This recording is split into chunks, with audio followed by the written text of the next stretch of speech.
L'app Immuni da oggi sarà attiva su tutto il territorio nazionale. Dopo la sperimentazione in Abruzzo, Liguria, Marche e Puglia, ora sarà dunque possibile usarla anche in Veneto. Servirà per tenere traccia di un eventuale incontro con persone positive al Covid-19 attraverso codici numerici anonimi. Nulla di obbligatorio, ogni passaggio è volontario. Una volta installata tramite Bluetooth, l'applicazione dialogherà con tutti gli smartphone abilitati.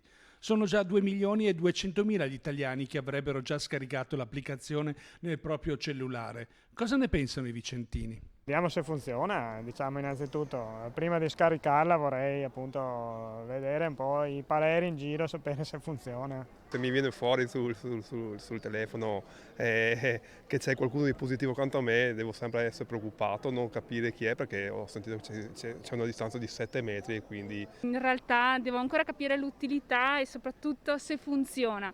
Se funziona ed è utile appunto per la comunità, allora sì.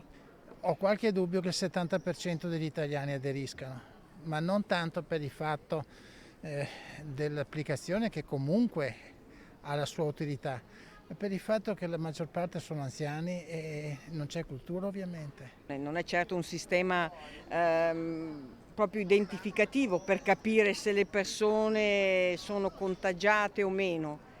Credo che la sanità può agire anche diversamente. Per ora non l'ho ancora scaricata, però credo sia una cosa utile se si può tracciare meglio il virus nell'Italia. Beh, diciamo che secondo me o la usano tutti oppure sì, l'efficacia comunque è limitata, per quello che ne penso io, insomma.